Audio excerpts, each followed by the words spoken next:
So today I want to talk about the Sony A7S III and my thoughts after using it for a few months. And previously I was talking about the Panasonic S1H. That was my main camera for pretty much all video production. But now I'm using the Sony A7S III as well as the Sony FX9 in conjunction with one another for different uses. I've always been searching for a kind of like do-it-all camera for both my video production needs as well as like travel and fun filmmaking that I do, like making short films and little travel videos. So that's kind of what led me to the Panasonic S1H. I had the A7S originally, the version 1 A7S, and I remember I was so stoked to get that camera. It was the first camera I had that could do 4K over HDMI to the Atomos Shogun. And then when I got the A7S II, that one came out like probably 2 years after the first A7S, and it could do internal 4K, which was amazing. But for a few years, Sony stopped coming out with the A7S line, and like many of you, I was just hoping they would come out with the A7S III. But after years of waiting and seeing the Panasonic S1H, I decided to take the leap and try Panasonic for a little while, and I definitely don't regret it. I really like the Panasonic S1H and the S1 and the S5. They're all amazing cameras, but once the A7S III came out, I saw all of its capabilities and what it could do.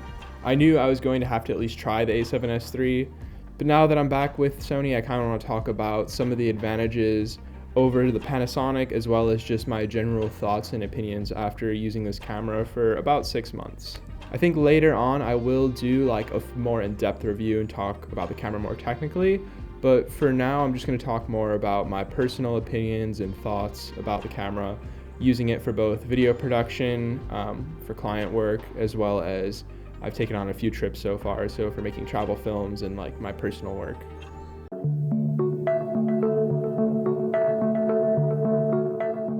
So the first major pro I will say about the A7S is something that we all know, it's in the name, and it's that it's very good in low light. And I didn't have any complaints with my previous A7S, the version 1 or version 2, and even the Panasonic S1H is a great low light camera. But the Sony A7S III completely blows all of those out of the water. It's really unbelievable not only how high of an ISO this camera can shoot at, but just how clean the image is. This camera has a dual native ISO, which you can't control like on the Panasonic S1H, where you could toggle back and forth between the high and the low sensitivity. I really love that. With this camera, I think it automatically switches circuits depending on what ISO you're at. So you'll see the camera actually jump from one to another, but you can't control it, which is really a big drawback in my mind, because with my FX9 or my S1H, I'm always shooting at either the high circuit or the low circuit and trying to stay at the native ISO. I pretty much always shoot at the native ISO. It's not a huge deal, but being a professional, I like to have that bit of extra control, being able to choose whether it's on the high or the low circuit. But regardless, this camera having a native ISO of 12,800 is ridiculous. The things I've been able to capture at the native ISO still blows my mind.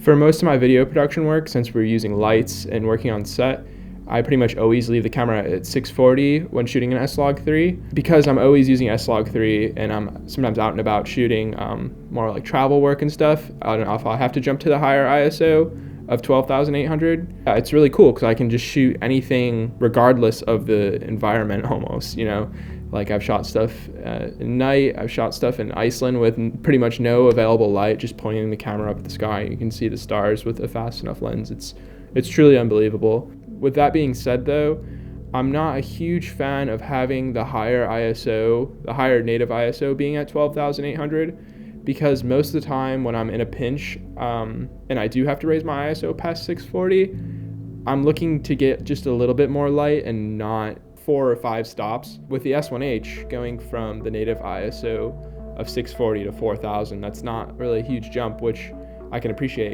I feel like it gets me out of more scenarios or solves more problems for me. Where like shooting at 12,800 is really cool and it's great for like travel filmmaking and whatnot.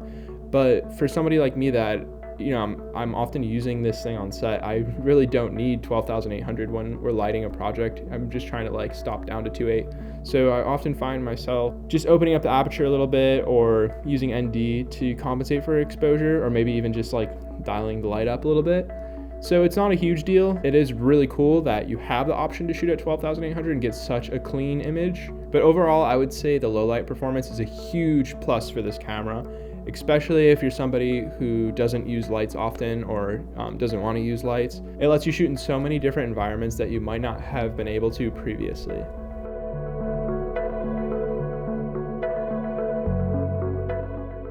Another huge pro for this camera is its dynamic range. This is something that I've always been pretty crazy about when looking at cameras, is trying to make sure the camera can capture as much information as possible. And I've never really had an issue with any of the Sonys, and the Panasonic S1H in particular had a really good dynamic range, really wide dynamic range. And I could say the same for this camera. It's at least as good as the Panasonic S1H. I really don't think it's any better. You know, there's so many different ththings that go into dynamic range, like sensor size, the size of the photo sites on the actual sensor, the profile you can shoot in. But the A7S III in S-Log3, S-Gamut 3 gives you tons of dynamic range to work with. And I've found that it pretty much works for all scenarios for me. You know, as long as you're exposing the image properly to make the most out of the camera's dynamic range, then you can get really good results. I'll put some examples on screen here so you can look at kind of what I'm talking about, the ability for the camera to capture the darkest of darks and the brightest of brights in each scene, which is very crucial, especially when you're doing travel films. There's a lot of beautiful landscapes that you want to make sure you're capturing every detail in the foreground, but also keeping all the information in the sky.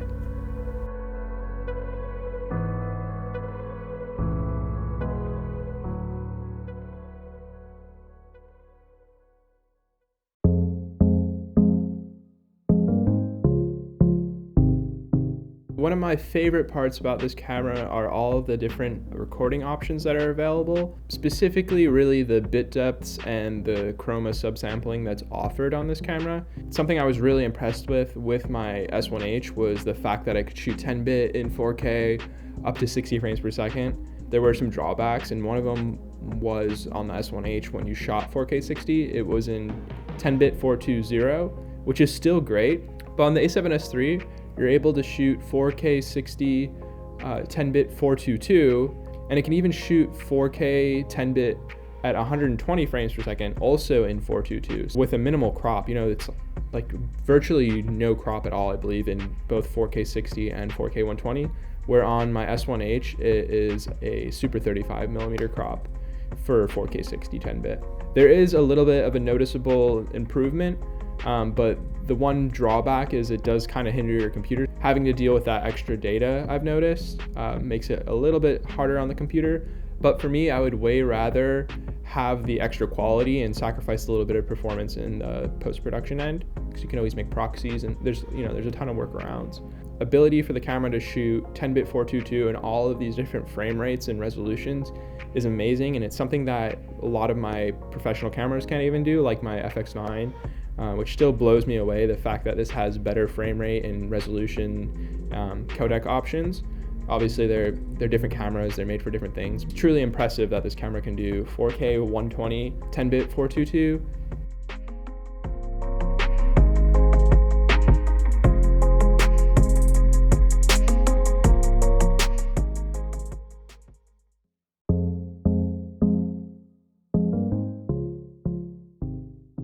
Another huge pro for this camera would be all the different frame rates that are available. And not only can it shoot 10-bit 422 in 4K, but it can do it at up to 120 frames per second, which is amazing. I know a lot of people say 120p is a little too much for them or a little too slow when you play it back at 24p, but I love it and I've gotten some really cool results. It's definitely just another tool to have in your belt. I do shoot a lot of 4K 60 for like corporate stuff because the 120 can be a little bit too slow. And you can't really play it back well, you could play it back at 120 frames per second, but it looks a little weird where like 4K 60, you could play it at 60 or 24 and kind of get away with it, you know? So yeah, if you know what you're shooting and you really want to get something in really slow motion, the 4K 120 is amazing, and even more so, the 1080 240 is unbelievable. I haven't had the opportunity to use it too many times. I'll show a couple of examples here, the few times I did use it. I was kind of just testing it out, but 4K 120 it's so cool to be able to shoot at such a high frame rate and not have any loss in quality. So I use that all the time when I'm doing like travel films and stuff. I've gotten some really good results. Just being able to like you know, if I'm hand holding a shot or something and shoot it at 120 frames per second and slow it down, you get such a smoother shot in the end and just much better results overall.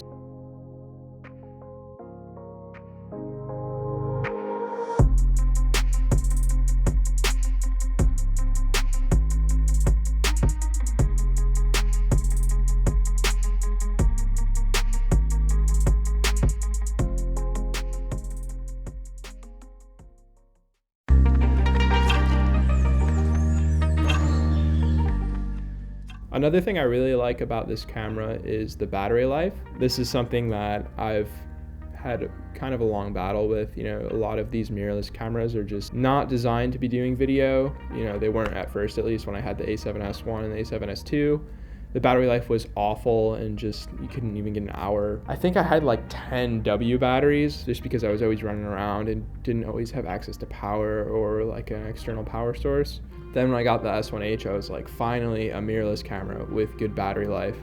I only ever owned 2 batteries for that camera, and that always got me through. It's unbelievable how good that camera was on battery life. And the same can be said for the A7S III. It has outstanding battery life, but the battery life on the A7S III is very good, even with autofocus running. I would say definitely pick up an extra battery for this camera. It's great for recording interviews, and then you could always just run it over power via the USB-C. Overall, the battery life on this camera is amazing.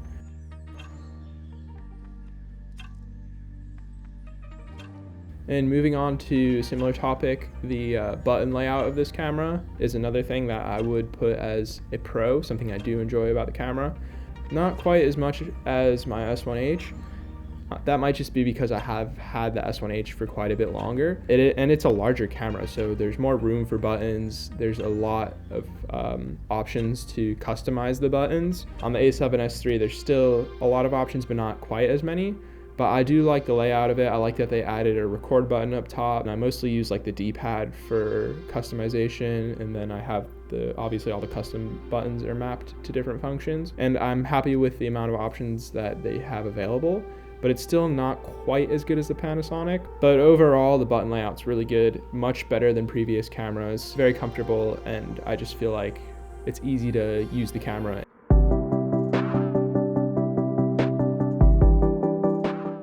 Finally, a full-size HDMI on a Sony camera. This is something I've complained about in so many different videos about many different cameras.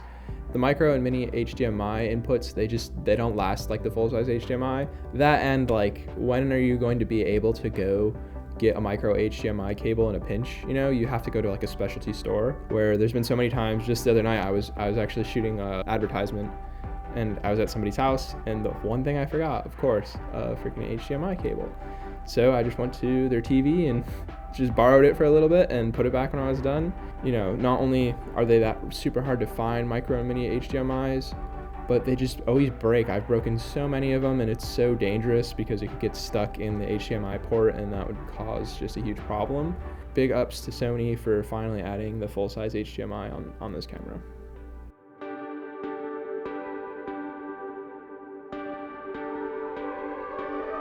Okay, so the next thing I'm going to mention is probably my favorite part about the camera, which is its size. The size of the camera does determine a lot of things about it. With most cameras, you can always make it as big as you want, but you can't always make it as small as you want. With a smaller camera, you can always rig it up to be more of like a cinema style camera. With that being said, how small this camera is truly one of the best parts about it for me. I think it's pretty good for shooting handheld, and I'm mostly using this camera on a gimbal.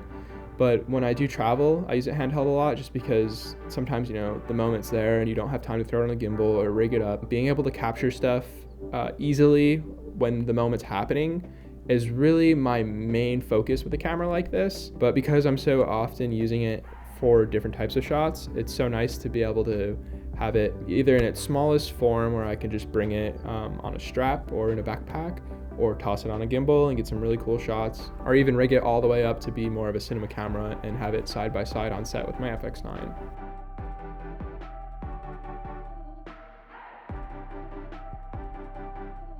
Another thing I really love about this camera and Sony cameras in general is the lens options available, which is something I was definitely missing out on with the Panasonic.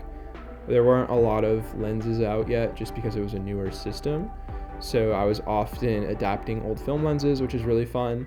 If you're in need of autofocus, which is something this camera does really well, we'll talk about that later, there are a lot of really good lens options available, a lot of great lenses that have good autofocus as well. This not being one of them. This is the 35-1.4. I actually really hate the autofocus on this one. I think it's mostly the focus breathing. You can see all that focus breathing. But it also just seems slower than a lot of the other lenses. And it kind of makes the experience of having a camera with good autofocus less enjoyable. This is more of like one of my talking head lenses that I'll use for interviews and stuff. Because even if you start to rock too much, you'll start to notice a little bit of like focus breathing or just like weird shifting. Like I feel like the focus changing on with this lens in particular is very noticeable, and I don't like that. But a lot of the other lenses I've tried have been amazing. I have the Sony 50mm 2.5. It's a small little 50mm. Which is great on the gimbal. I have the 20mm 1.8, which is a beautiful lens, the 90mm macro, one of my favorite lenses. And then I've also used a lot of different lenses from Tamron, like their 70 to 180, and the autofocus on that lens is amazing. It's a great combination. I use that a lot when I'm traveling, as well as the 16 to 35. So just the fact that there's so many different lenses available, so many great lenses with good autofocus available, is a huge plus for this camera.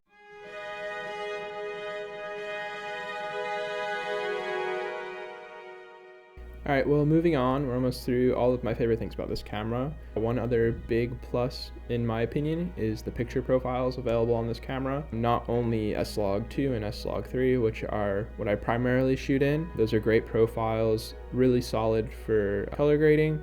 Especially S-Log3, it really unlocks this camera and allows you to get the most out of it.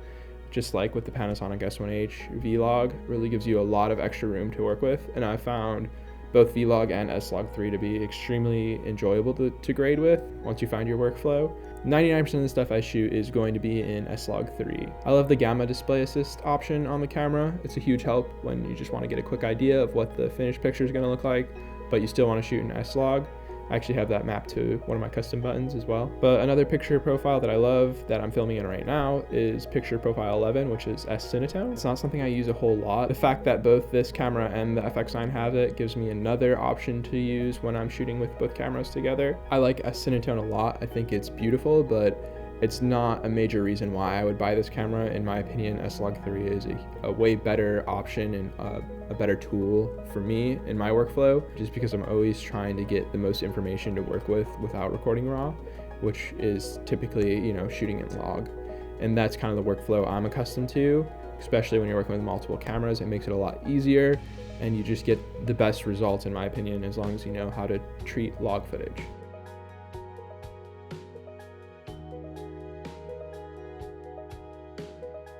Another huge pro for me would be the autofocus on this camera.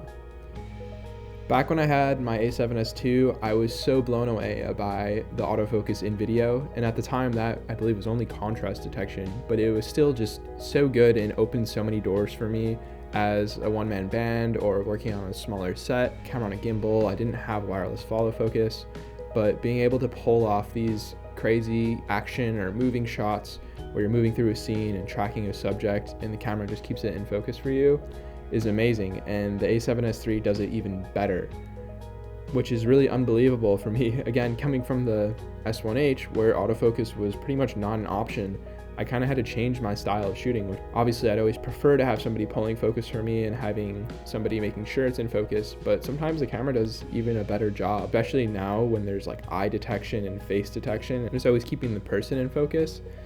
It's just a huge benefit, and even if you only use it every now and then, it is very reliable. I haven't found the perfect setup for me. Like I said, I think this lens kind of has thrown me off quite a bit, because sometimes I feel like the autofocus is a little too sticky, and I've played around with the settings. Even when the previous subject leaves frame, I feel like it just like kind of freaks out. So I know I'll probably have to do some playing with the settings, but so far I am pretty impressed with it. It's obviously miles ahead of the S1H. It's never going to be perfect, but I'm very happy with it so far, and I see it as one of the biggest advantages to this camera. Well, thank you so much for watching this video. I really hope that it was informational and you got something out of it, if not just entertainment. But I do think I made some good points and hopefully helped you if you were thinking about purchasing the A7S or you're looking at cameras like the A7S. Hopefully I gave you some good information which will help you make a more informed decision. If you like this video, please like and subscribe. I'm definitely going to be making more videos like this. I've been a little absent lately. I've just been busy with the whole video production side of things. So check out my other channel, which is my business's channel. If you have any questions about this video or the camera specifically, please feel free to comment down below. Like I said, my perspective is somebody who's using it for both video production and travel, and have used all the A7Ss previously, the S1H, the FX9. Yeah. Again, thanks for watching, and I hope to see you soon.